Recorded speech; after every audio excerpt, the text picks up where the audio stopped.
Gloria a Cristo Jesús.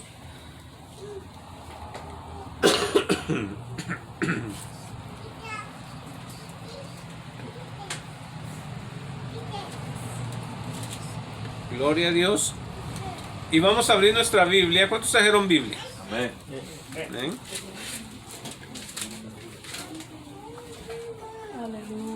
Gloria a Dios.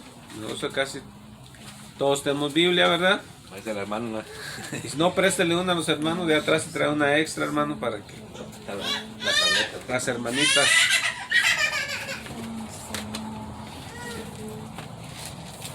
San Juan, capítulo 4.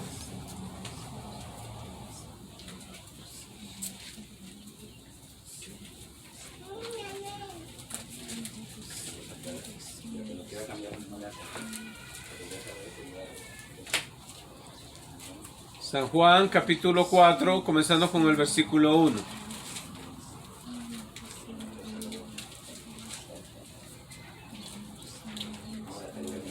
Pues nos gusta leer varios versículos de la Biblia para que usted lo lea en su contexto. Amén. Amén. Porque recuerde, a veces agarramos un texto y lo sacamos del contexto Hacemos un pretexto. y formamos un pretexto, ¿verdad? Amén. Entonces, tiene que leerse en su contexto la palabra de Dios. Amén. Amén. Porque eso es saber uno dividir bien la palabra de verdad. O trazar bien la palabra de verdad. Gloria a Dios. Leemos la palabra del Señor así en el nombre del Señor Jesucristo. Dice la palabra del Señor: cuando pues el Señor entendió que los fariseos habían oído decir: Jesús hace y bautiza más discípulos que Juan. Aunque Jesús no bautizaba sino sus discípulos, salió de Judea y se fue otra vez a Galilea. Y le era necesario pasar por Samaria. Hermano, en la geografía de Israel, usted tiene que entender que en el tiempo de Jesús, en lo que se conoce hoy como la tierra de Palestina, habían 3 secciones. De norte a sur estaba Galilea, Samaria y Judea. La capital de Judea era Jerusalén, que era decir la capital de todos los judíos. En la parte norte, que era Galilea, donde Jesús había crecido, Jesús creció en Nazaret. Nazaret es pueblo de Galilea. Amén. ¿Dónde está Galilea? Nazaret. Jerusalén. No, ya es que no escuché. Amén. Recuerde, 3 regiones en tiempo de Jesús, de norte a sur: Galilea, Samaria y Judea. Galilea, Samaria y Judea, para que usted entienda el contexto. Debido a que el pueblo de Israel había sido llevado cautivo a Babilonia, la región conocida como Samaria fue semicolonizada por gente de origen caldeo. Muchas palabras de origen iraquí. Se llevaron una parte del pueblo de Israel de esa región y se lo llevaron los asirios a las regiones que están en el norte de Irak. Y trajeron gente de allá y la metieron en lo que era territorio de Israel, que después vino a ser Samaria. Entonces ahí se formó una mezcla de la raza de los caldeos y de los judíos, que hoy conocemos como judíos, pero en ese tiempo eran israelitas, y se volvió una raza mezclada con religión mezclada. Muchas palabras se parecían a nosotros, ¿verdad? Mezclados. Mestizos. Amén. Estamos mestizos. Entonces, Los judíos, que eran de la región de Judea, no querían a los samaritanos porque eran unos mestizos, eran unos mezclados, como no nos quieren tampoco ahora, ¿verdad? Entonces, porque somos mezclados. Y también tenían una religión mezclada con paganismo y la religión hebrea, judaísmo, ¿verdad? Entonces, en la región de Galilea era una región que tenía también gentiles, pero ahí habían ido muchos judíos a vivir. De hecho, José y María vivían no en la región de donde eran originarios, no de Judea, no de Belén, sino vivían en Nazaret, que es de Galilea, en el norte. Y también en el norte, recuerda, se encuentra el mar de Galilea, donde Jesús desarrolló la mayor parte de su ministerio. Amén. Amén. Centro de operaciones de Jesús estaba en Capernaum, aunque él había nacido en Nazaret. Y Capernaum era una ciudad de la orilla del mar de Galilea. Entonces, poniendo eso en contexto, es para que usted mire cómo estaba la dinámica en ese tiempo, cómo se desarrollaban las cosas ahí. Entonces dice que Jesús había estado en el sur, en Jerusalén, en la región de Judea, y salió de ahí y enfiló hacia el norte para volver a Capernaum, donde estaba el centro de su ministerio. Pero los judíos, debido a que Samaria estaba entre o en medio de Judea y Galilea, no les gustaba cruzar la zona de Samaria. Porque decían, nos vamos a contaminar, ¿verdad? Porque ellos decían que si tocaban, por ejemplo, un barandal donde usted tocó anteriormente como gentil, ellos se contaminaban. Por eso tenían el ritual de lavarse las manos, no crea que por microbios. Tenían el ritual de lavarse las manos para no estar contaminados a la hora de comer. Quizás ellos tocaron un lugar donde un latino tocó, ¿verdad? Sí, donde un gentil tocó. Entonces, ellos evitaban pasar por la región de Samaria y le sacaban la vuelta. Se cruzaban el Jordán. Había una región en la parte oriental, en lo que hoy es Jordania. Y se iban por ese lugar, se llamaba Perea y la Decápolis. Se iban por ahí, le sacaban la vuelta y volvían a cruzar el Jordán en el norte para llegar a Galilea. Evitaban pasar por Samaria. Y amados hermanos, muchas veces nosotros también tenemos prejuicios en la mente. Pero sabe usted, en la Biblia, la única discriminación que es permitida en la Biblia no es la discriminación racial. Dios no hace diferencia entre raza y raza. Pero Dios sí hace diferencia entre el que le sirve y el que no le sirve. Dios sí hace diferencia entre el que ama la justicia y el que ama la impiedad. Entonces, esa diferencia sí la hace Dios clara. Que aún a nosotros se nos prohíbe casarnos con personas que no sean temerosas de Dios. O sea, si una persona no teme a Dios y usted quiere casarse con esa persona, Dios se lo prohíbe. Está en 2 Corintios capítulo 6, donde dice, no os unáis en yugo desigual con los incrédulos. ¿Ve usted? ¿Por qué? Porque no van a jalar para el mismo lugar. El incrédulo dice, yo me quiero ir a la playa, y usted como creyente dice, yo quiero ir a la iglesia. ¿Ve usted? El incrédulo le enseña a su hijo que no existe Dios, y usted le dice, sí, hijo, teme a Dios, no hagas esas cosas malas, ¿verdad? Entonces, ¿qué va a terminar haciendo usted? Un hijo confundido, ¿verdad? Completamente confundido. Entonces, amado hermano, es la única discriminación que la Biblia permite.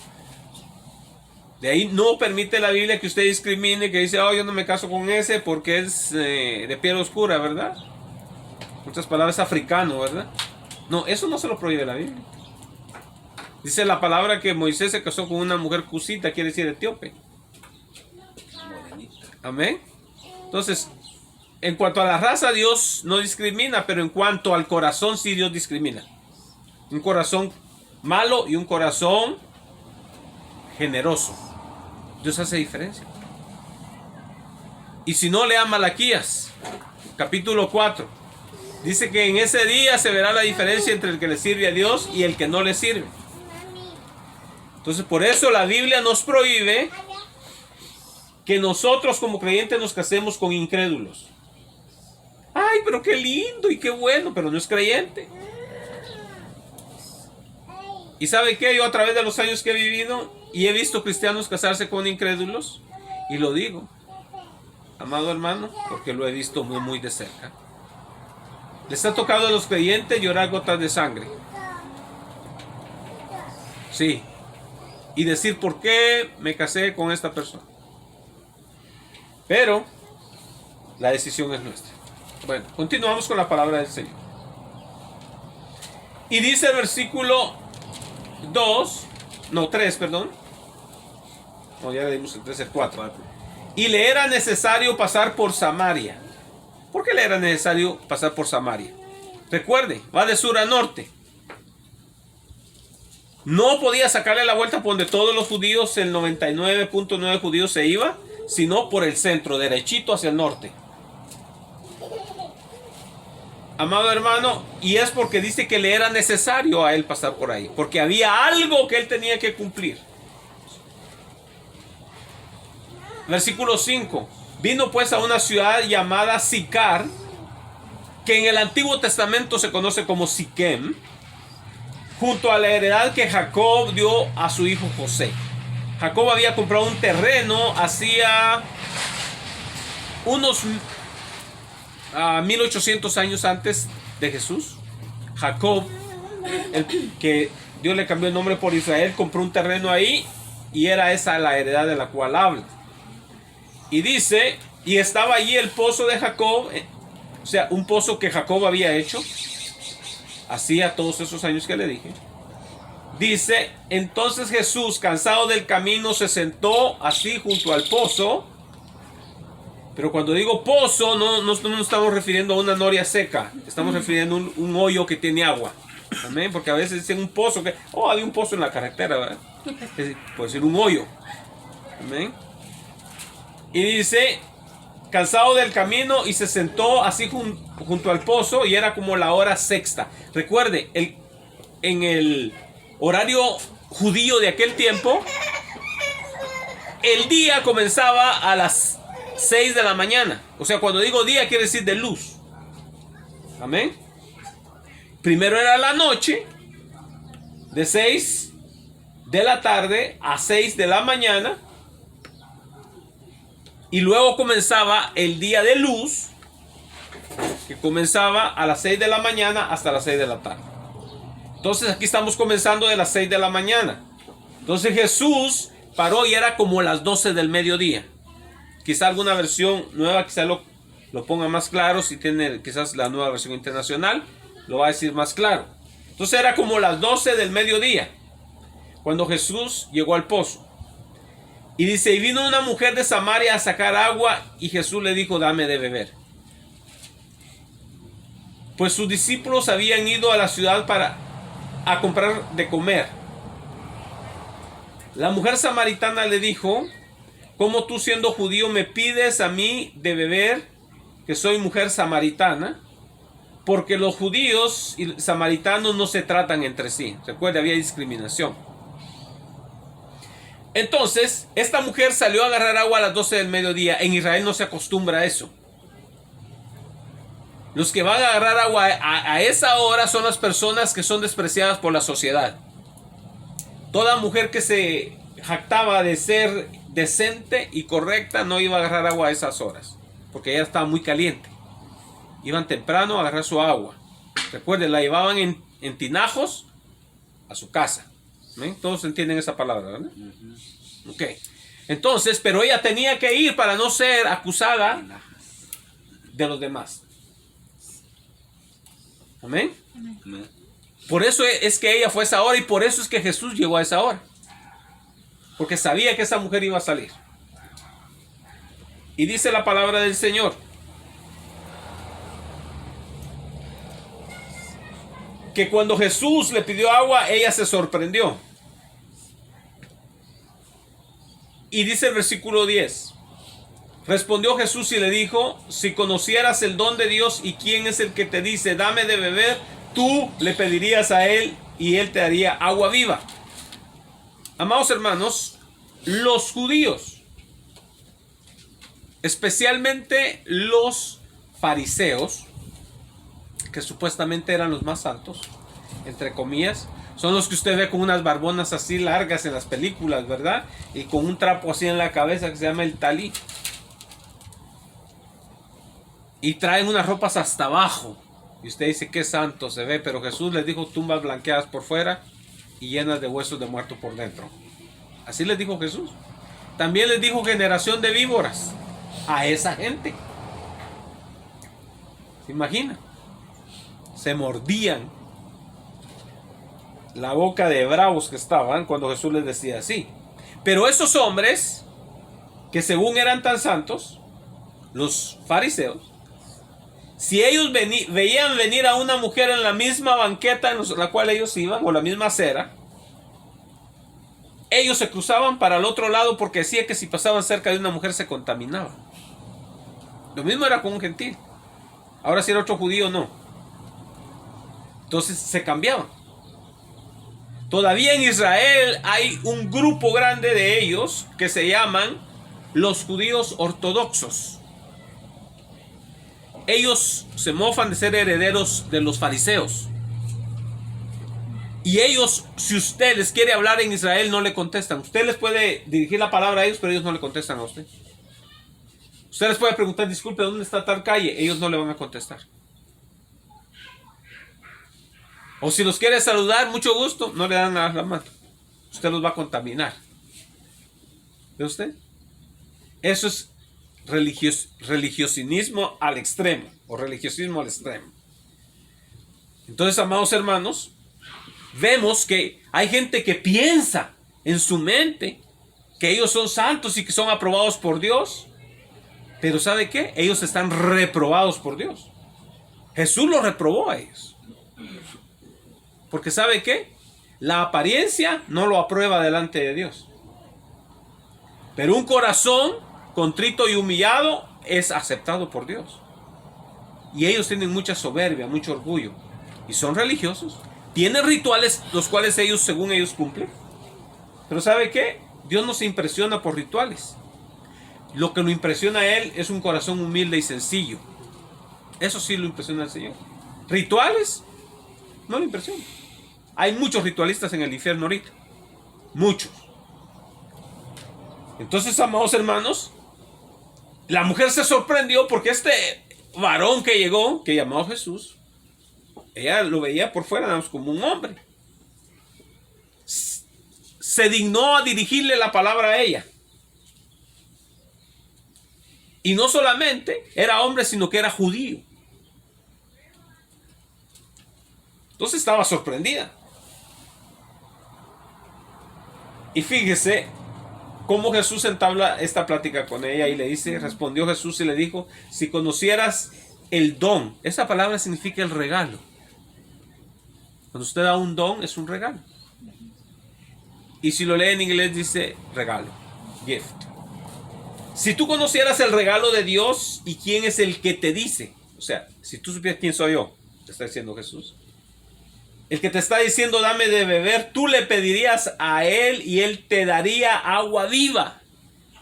Pero Jesús no se estaba refiriendo al agua de beber física, sino se estaba refiriendo al agua de beber espiritual. Porque usted no solamente es físico, usted también es espiritual. Porque usted tiene un espíritu que necesita alimentar. Usted no nada más tiene un cuerpo que necesita alimentar. Todos nos preocupamos en tener el refrigerador lleno y la alacena llena, ¿verdad? De comida y también la cuenta de banco llena, ¿verdad? Nos preocupamos por eso. Pero ¿cuánto nos preocupamos por tener la alacena espiritual llena? Para alimentar nuestro espíritu. Entonces, si usted es espiritual, mi cuerpo, entonces, ¿cómo está alimentando su espíritu? Como usted puede ver bien, yo estoy bien alimentado físicamente, ¿verdad? Dijo mi papá, como mis 3 tiempos cabales. Y extras, ¿verdad? Bocaditos que se le cruzan por el camino a uno. Pero, ¿qué tal nuestro espíritu? ¿Estamos alimentados espiritualmente? ¿Se preocupa usted en alimentar su espíritu? ¿Y sabe usted que el espíritu es lo eterno? Todo lo demás es pasajero. ¿Cuánto nos preocupamos de eso? Jesucristo dijo, no solo de pan vivirá el hombre, sino de toda palabra que sale de la boca de Dios. La palabra que sale de la boca de Dios alimenta nuestro espíritu. Por eso es que el que es espiritual, cuando viene la crisis, la aguanta. No se enloquece. No anda afligido, ¿qué voy a hacer? Sino que conoce quién es su Dios. Quién es el que le ha hecho las promesas. Y el hombre espiritual, aunque el de afuera quiera doblegarse, el de adentro se mantiene parado firme. Y dice la Biblia que usted va a decir, yo sé en quién he creído. Amén. Gloria a Dios. Entonces aquí el Señor Jesús le está diciendo a ella, yo te voy a dar de beber agua espiritual. Tú me puedes dar de beber de esa agua del pozo, pero nada más vas a saciar mi cuerpo, pero no mi espíritu. Pero yo sí tengo agua viva que va a saciar tu espíritu. Recuerde que Jesucristo es la palabra de Dios viva. En nuestras Biblias dice, en el principio era el verbo, hablando de Jesús. Así se traduce, amados hermanos, la palabra griega logos, que antiguamente se traducía en nuestra Reina Valera como palabra. Entonces Jesús es la palabra viva y es la que alimenta nuestro espíritu. Dijo Jesús, porque yo y mi palabra uno somos. Mis palabras son espíritu y son vida, dijo. Versículo 11. La mujer le dijo, Señor, no tienes con qué sacarla y el pozo es hondo. Sigue hablando materialmente ella. ¿De dónde pues tienes tú el agua viva? 12. ¿Acaso eres tú mayor que nuestro padre Jacob, que nos dio este pozo? O sea, hacía 1800 años atrás, del cual bebieron él y sus hijos y sus ganados. Todos ellos bebieron de ese pozo. Respondió Jesús y le dijo, cualquiera que bebiere de esta agua volverá a tener sed. Mas el que bebiere del agua que yo le daré, no tendrá sed jamás, sino que el agua que yo le daré será en él una fuente de agua que salte para vida eterna. Entonces, si Jesús nos ha dado de beber de su agua, que es el Espíritu Santo, si Jesús nos ha dado de beber esa agua, usted no va a andar buscando otras aguas,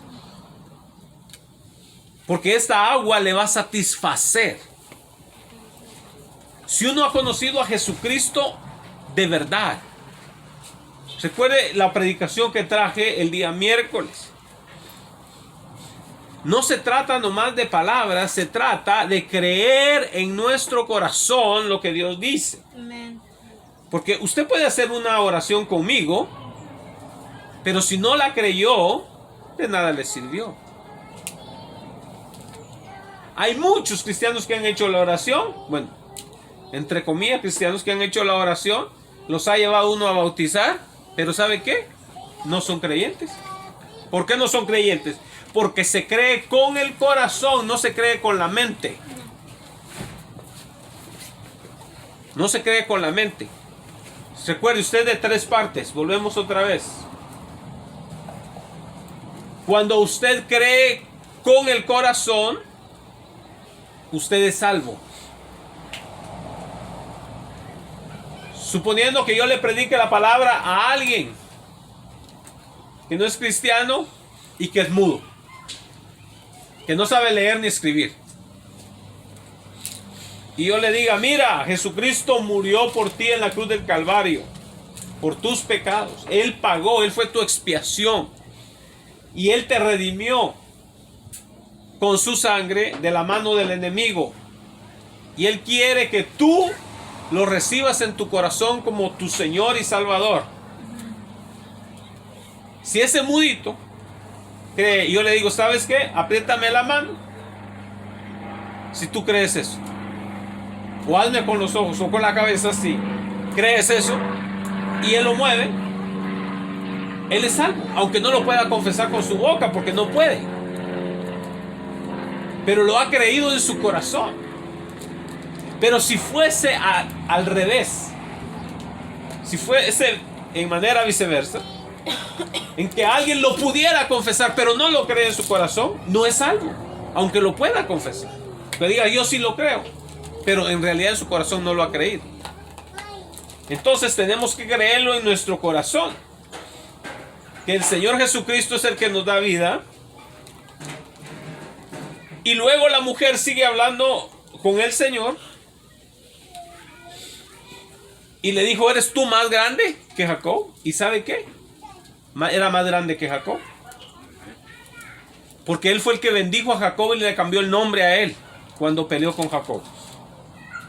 Recuerde que Jacob luchó con el ángel de Jehová, que es Jesucristo preencarnado,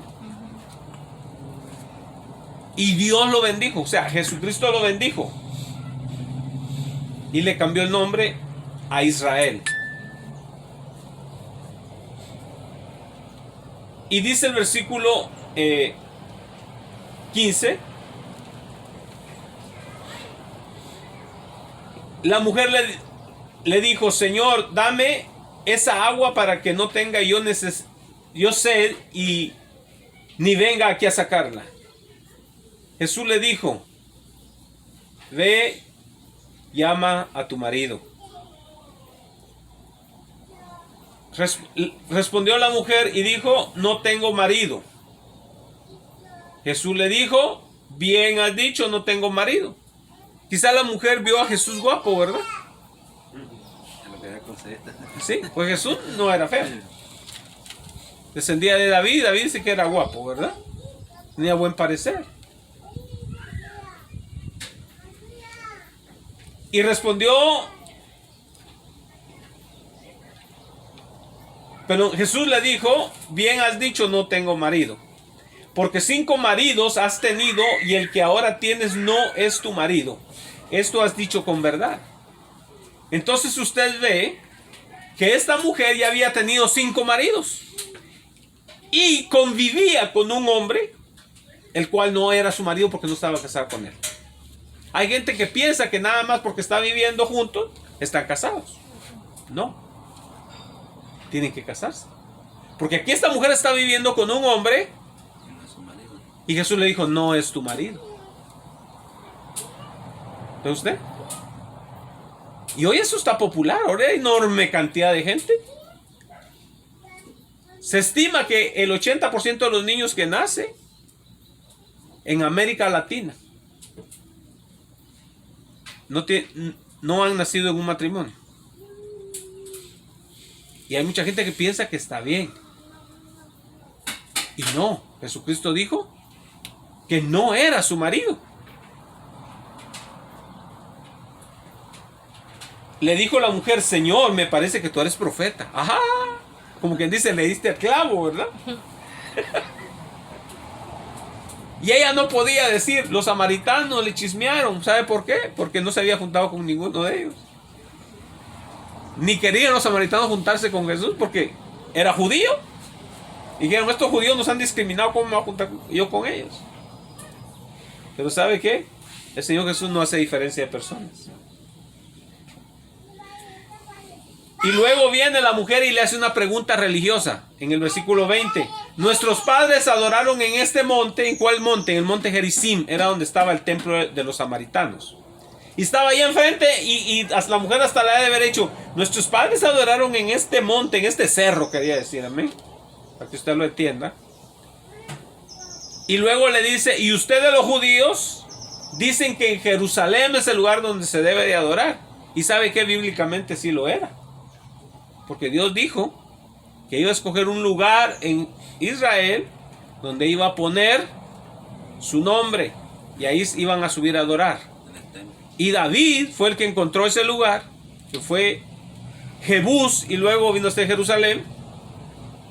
Y ahí se construyó el templo. Y luego dice el 21, recuerde que los samaritanos tenían un culto sincrético. O sea, habían juntado la religión israelita hebrea con el paganismo. ¿Y sabe qué? En el tiempo de hoy hay mucha iglesia que ha sincretizado, ha casado la religión pagana con el cristianismo. Y Dios no acepta eso. Dios no aprueba eso. Que usted tenga ciertos ritos que no son bíblicos. Recuerde, siempre tiene que estar todo en la palabra de Dios. Si la iglesia del principio lo practicó y fue aprobado por los apóstoles, nosotros tenemos que practicarlo y va a ser aprobado. Pero si no está en la Biblia, hay muchas hasta iglesias que hoy en día se llaman cristianas evangélicas como nosotros, pero han introducido doctrinas y maneras que no son bíblicas ni aprobadas por Dios. ¿Y qué dijo el apóstol Pablo? Porque nadie puede poner otro fundamento sino el que ya está puesto. ¿Y quiénes fueron los que establecieron ese fundamento? Los apóstoles. Y dijo el apóstol Pablo, y yo como perito arquitecto, dijo. O sea, él fue el que echó la mayor parte del fundamento de la iglesia, y luego los otros apóstoles, especialmente a los gentiles, que somos nosotros. Entonces nosotros vamos a practicar lo que el maestro y apóstol de los gentiles nos dijo, el apóstol Pablo. Bueno, y dice, vea la pregunta religiosa. Nuestros padres adoraron en este monte y vosotros decís que en Jerusalén es el lugar donde se debe de adorar. Ahorita la gente dice, ¿a qué religión hay que pertenecer para ser uno salvo? Esta o aquella otra. Hay gente que dice, mi religión es muy vieja y es la verdadera. ¿Sabe usted que la religión judía es más vieja que todas las demás que nosotros con usted estamos familiarizados? Antes de que existiera cristianismo existía judaísmo. 1450 años antes de Cristo, Dios le dio al judaísmo la ley. ¿Dónde se encuentra la ley? Éxodo, Levítico, Números y Deuteronomio.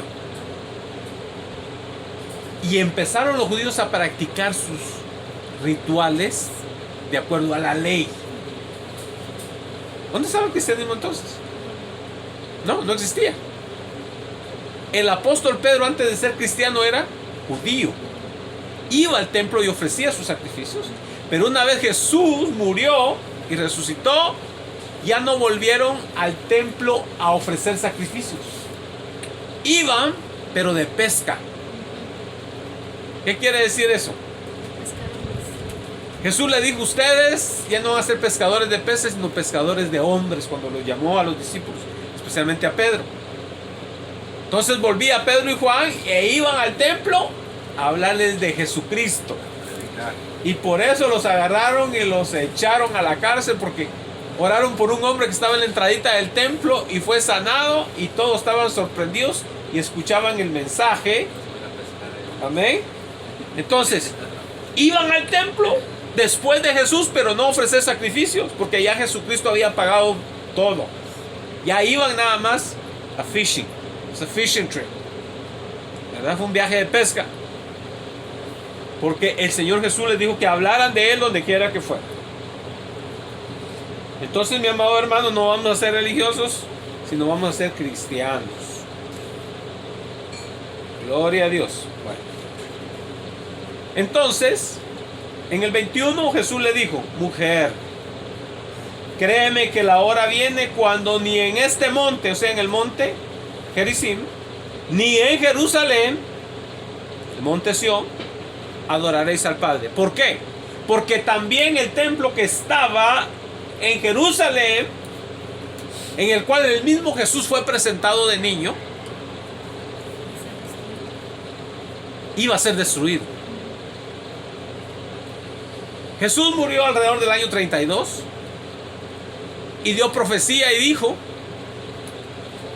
Capítulo 24 de San Mateo dijo, de cierto les digo que ni una piedra va a quedar una sobre de otra en este lugar. Diciéndoles, el templo va a ser destruido.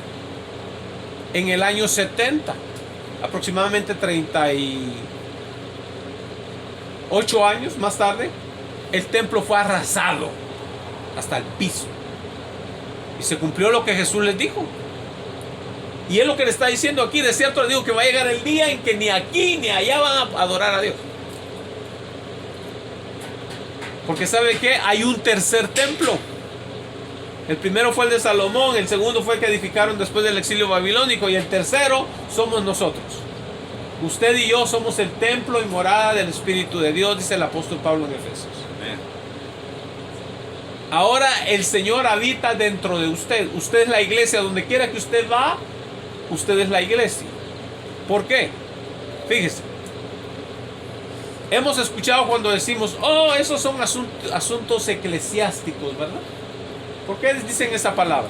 Porque viene de eclesía o de eclesia, que es en el griego, que significa asamblea o congregación de los llamados fuera. Eso significa.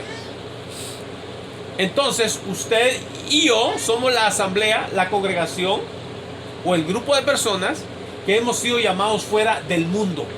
Como Israel fue llamado fuera de Egipto, Egipto tipifica el mundo, y Dios los llamó y los sacó de ahí a los que eran su pueblo, porque Dios no llamó a los egipcios a que salieran fuera de Egipto.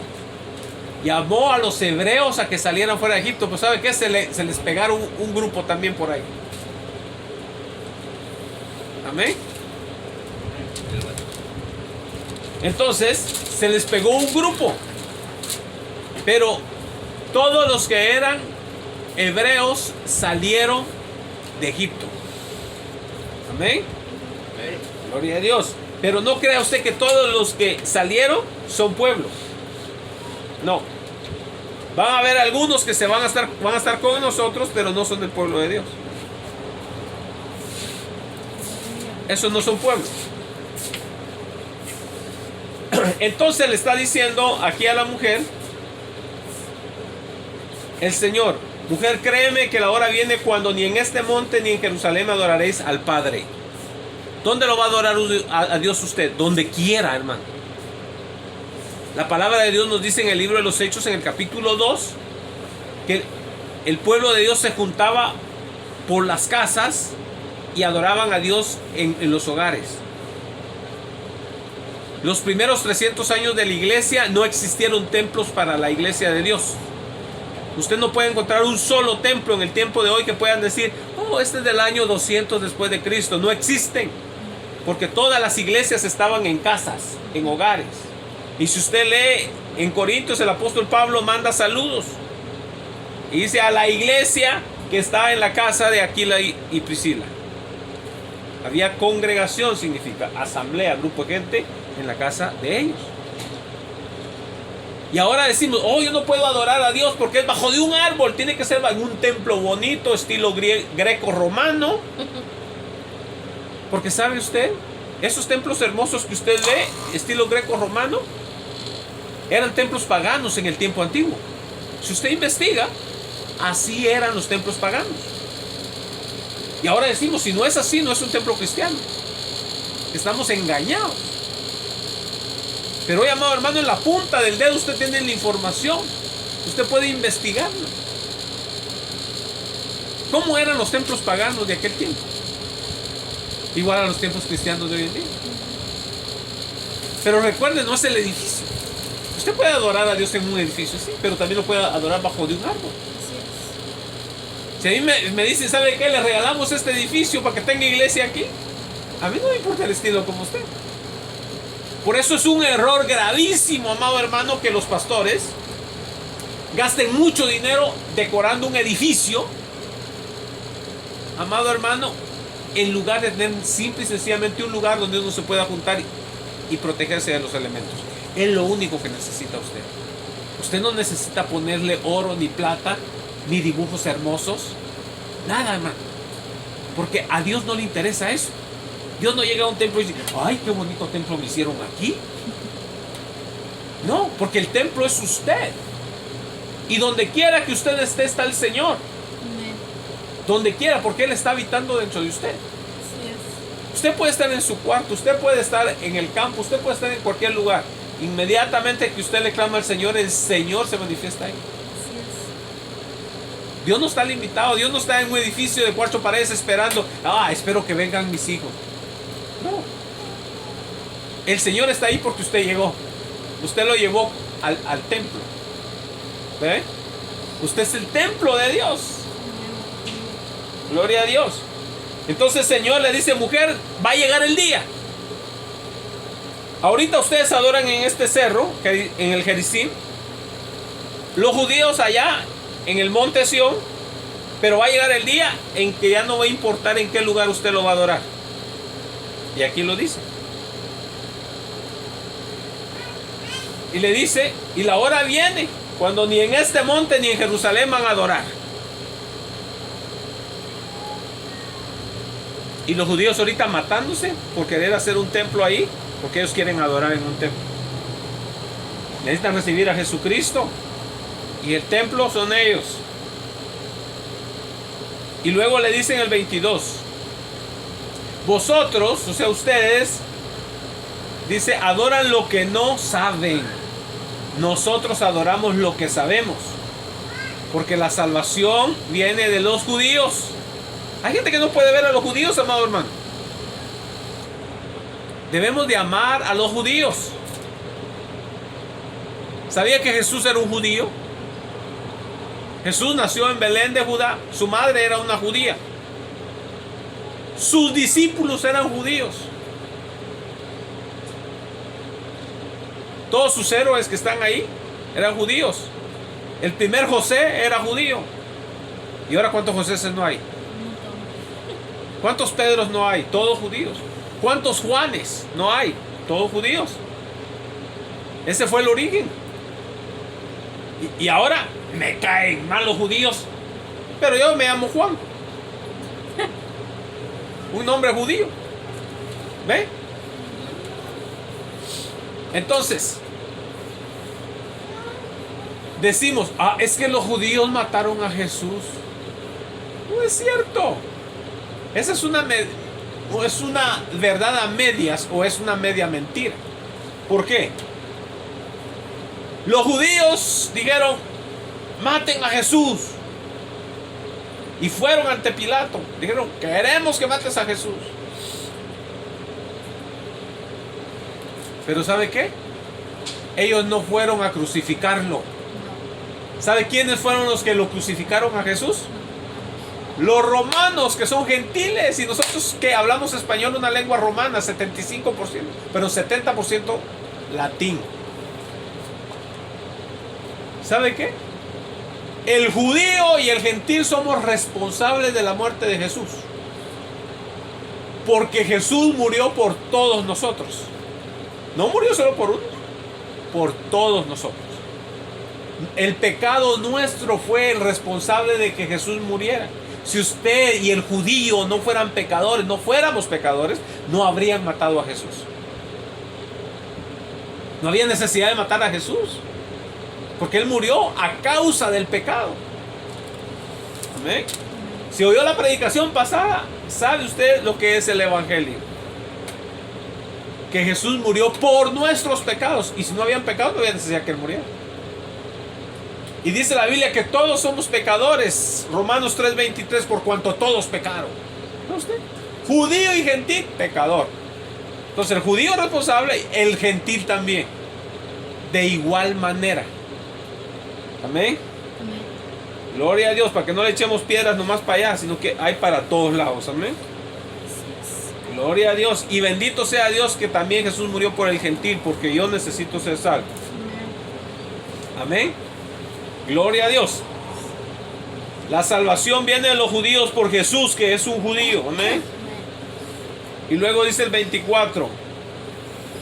Y este es sumamente importante. Dios es espíritu. Y los que le adoran en espíritu y en verdad es necesario que adoren. Así es. Entonces, amados hermanos, Dios anda buscando adoradores. ¿Eres tú o soy yo un adorador? Jesús tuvo que pasar por Samaria y dejar la otra ruta para pasar a hablar con una que iba a ser adoradora de verdad. Una mujer menospreciada. Número 1, porque era mujer, y número 2, era gentil, y número 3, era de mala reputación. Hay gente que nada más le quiere hablar a la gente que es linda. Oh, mire, esta persona es un doctor, esta persona es un ingeniero, viene de muy buena familia, muy educado. Hay que hablarle a esto de Cristo. Y ven al borrachito por allá. No, este está perdido, ese no tiene remedio, déjenlo ahí.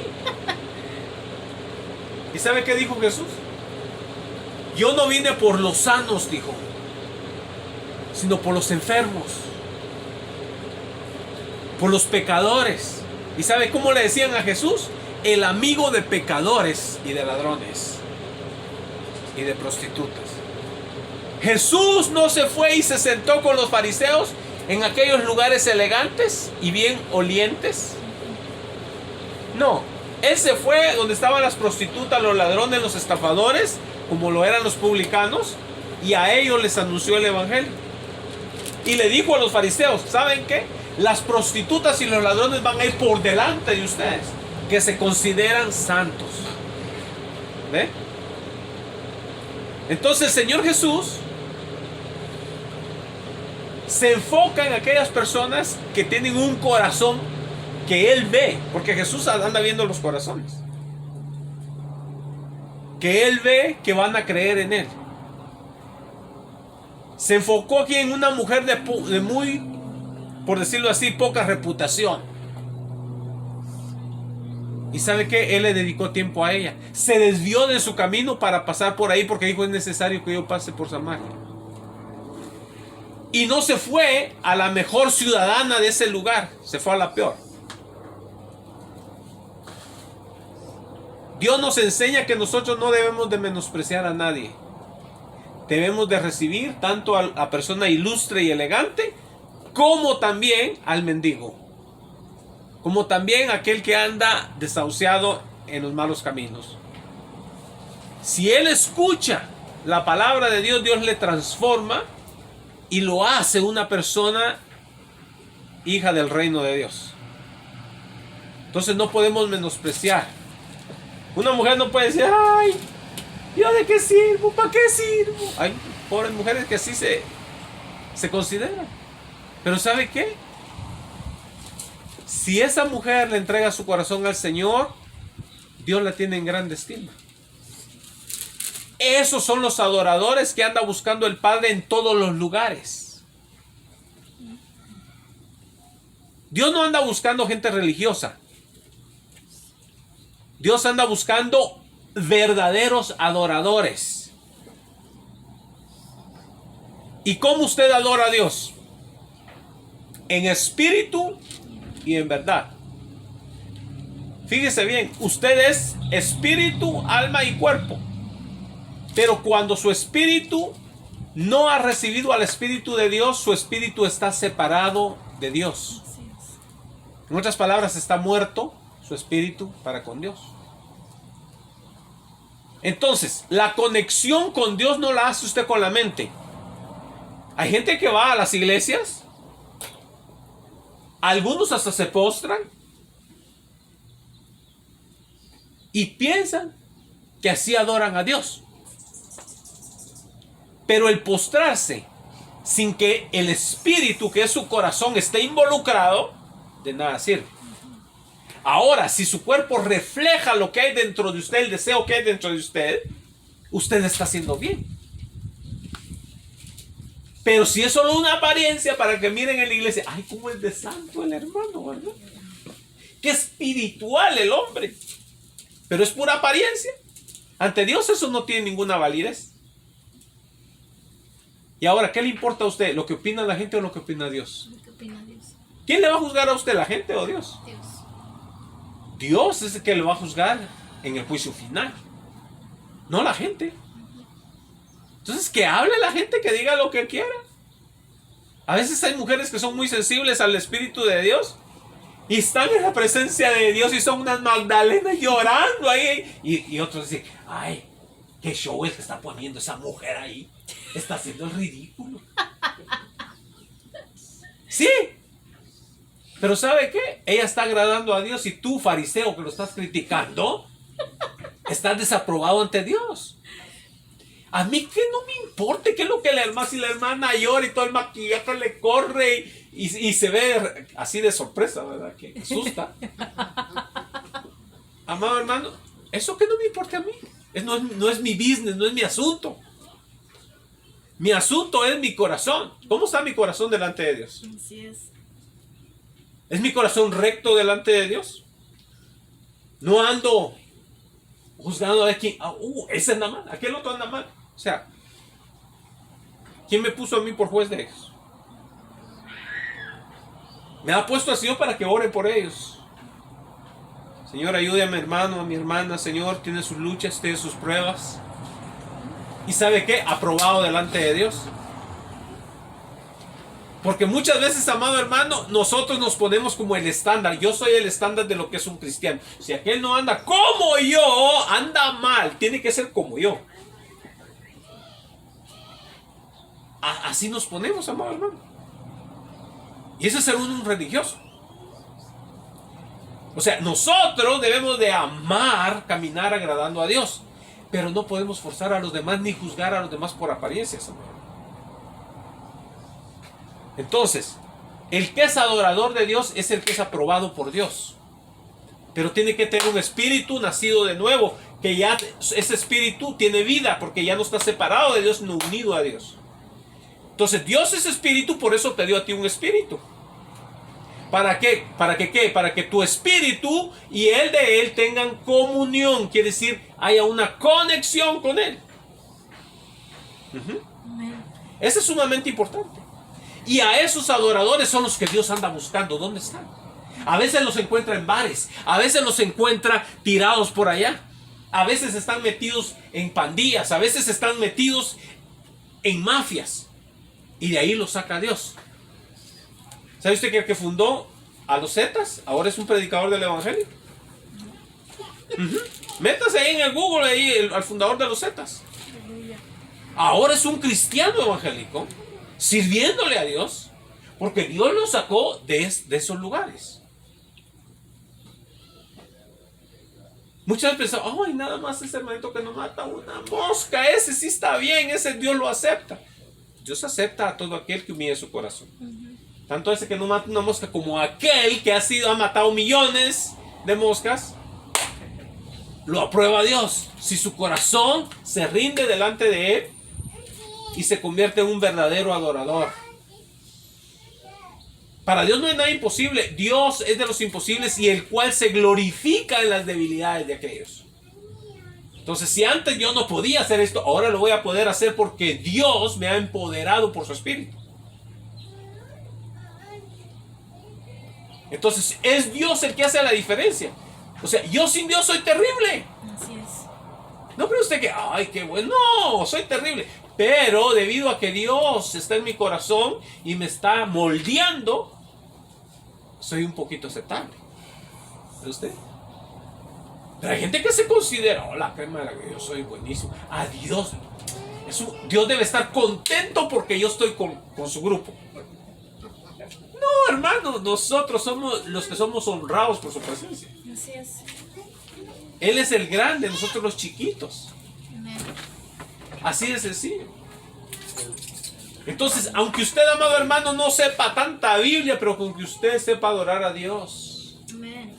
con que usted humille su corazón delante de Él y no caminemos con arrogancia, no seamos ventajistas, no seamos codiciosos. Amado hermano, con que usted ame a su prójimo, honre a Dios primero, ame a su prójimo y le sirva, usted está en el camino correcto. Amén. Porque yo le voy a decir una cosa, hermano, gente arrogante y soberbia, hasta en el liderazgo de las iglesias los encuentra. Así es. Porque yo me los he encontrado, yo mucho más usted. Yo me los he encontrado, hermano.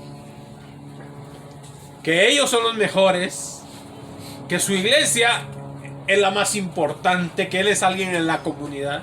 Esa es pura soberbia, hermano. Es algo que a Dios no le agrada. Tenemos que ser humildes y sencillos. Así es. Y siempre la pregunta es, ¿soy yo ese adorador que Dios busca? Amén. Amén. Esa es la pregunta. ¿Soy yo ese adorador? Dios los anda buscando, amado hermano. Los que no adoran nada más con la mente. ¿Cuánta gente ve usted en las iglesias? Oh Señor, yo te alabo, yo te adoro. Y con la mente pensando en otras cosas allá. Que se va a ir a comer a Santa María. Que ya viene el próximo camping. ¿A dónde va a ir?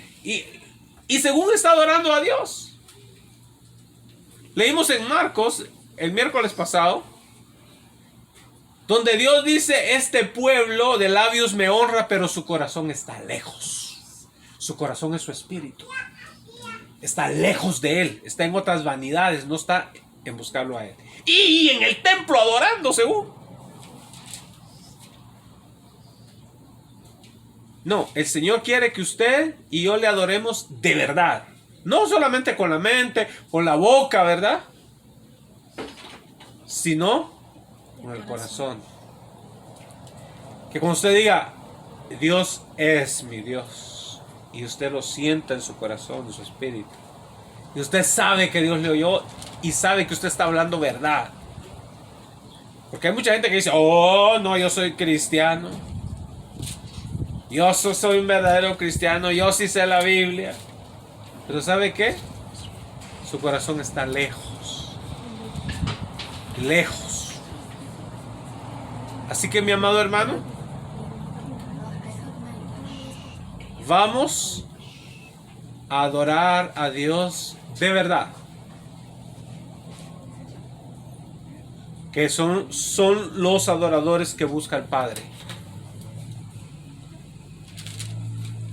En el tiempo de hoy, en la iglesia del Señor, se busca adorar con el alma. ¿Sabía usted que la alabanza es con el alma? Remolineando, remolineando, y brinca y da vueltas, ¿verdad?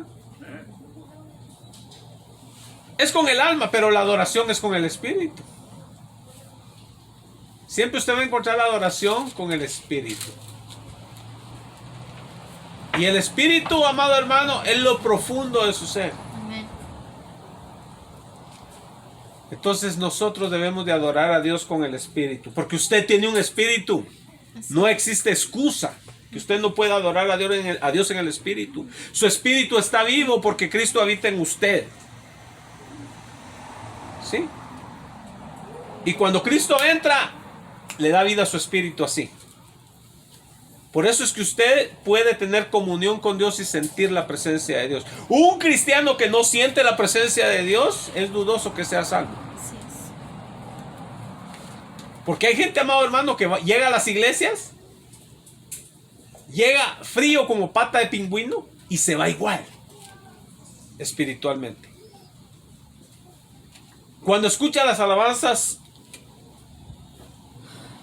adorando al Señor, indiferente. ¿Cuándo se irá a acabar este servicio?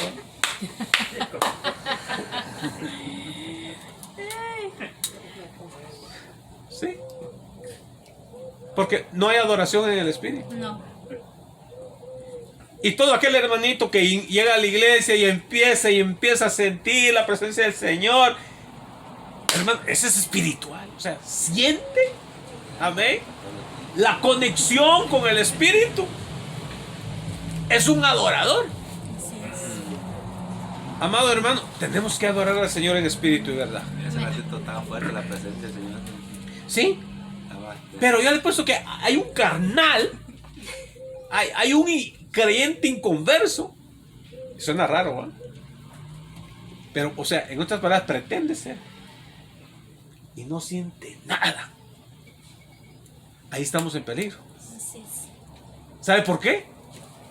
Porque Jesucristo dijo en San Juan capítulo 7, versículo 38, dijo, el que cree en mí, como dice la Escritura, de su interior correrán ríos de agua viva. Y esto dijo del Espíritu Santo que habrían de recibir aquellos que creyesen en Él. ¿Dónde están los ríos de agua viva? ¿Se siente o no se siente? Así es. Porque lo sentirá de dónde? De adentro, de su interior. El Señor Jesús lo dijo. El que cree en mí, como dice la Escritura. Siempre es como dice la Escritura. Y si usted tiene el Cristo de la Escritura, tiene el verdadero Cristo. Amén. Porque hay muchos falsos. Pero ese es el verdadero Cristo, el de la Escritura. Que vino conforme a la Escritura, vivió conforme a la Escritura, murió conforme a la Escritura, resucitó conforme a la Escritura y viene a nuestro corazón conforme a la Escritura. Ese es el verdadero Cristo. Disculpe. Así, mis amados hermanos, damos gracias a Dios por el privilegio que el Señor nos ha dado de poder entender eso. Debemos de desear no ser los más distinguidos en la iglesia, los más conocidos, sino ser conocidos delante de Dios como verdaderos adoradores. Amén. Amén. Amén. Recuerde que Jesús dijo en el 23: mas la hora viene y ahora es cuando los verdaderos adoradores adorarán al Padre en espíritu y en verdad, porque también el Padre a tales adoradores busca que le adoren, que le adoren. Amén. Amén. A tales, a ellos. Amén. Gloria a Dios. Así que vamos a ser verdaderos adoradores. ¿Y sabe qué? El Señor se goza Amén. cuando somos adoradores. ¿Y sabe qué? Creo que es el capítulo 13 del libro de los Hechos, donde dice que los discípulos estaban adorando al Señor, ministrándole, dice, al Señor. Muchas veces nosotros queremos: Señor, ministrame a mí, Señor, tengo muchas cargas, muchas necesidades, Señor. Y está bien. Dios quiere que vayamos a Él como tengamos cargas y todo lo demás. Pero ¿qué tal de ministrarle a Él también? ¿Y cómo le ministra a usted el Señor? Con su adoración. Usted le dice: gracias, Señor, te adoro porque tú eres bueno y generoso conmigo. Yo no merezco, Señor, esto, que tú abras tu casa para llevarme ahí. Dios lo ha hecho. Y nos ha dicho en San Juan 14:6 que Él ha preparado. No, perdón, 14:2. Que Él ha preparado un lugar para nosotros en su casa. Así es. Tenemos invitación, ¿eh? La mudanza final va a ser a su casa. Amén. Como cantaba el hermano Marino, ¿verdad? Me voy a mudar, hermano, me voy a mudar. La patria celestial. Ya todo está listo. Y yo me voy con Cristo, dice. Porque Él viene por su iglesia. Nos vamos a mudar. Por eso le adoramos y le bendecimos por lo bueno y generoso que el Señor es. Así es. Pongámonos de pie, hermanos. Yo sé que usted tiene hambre.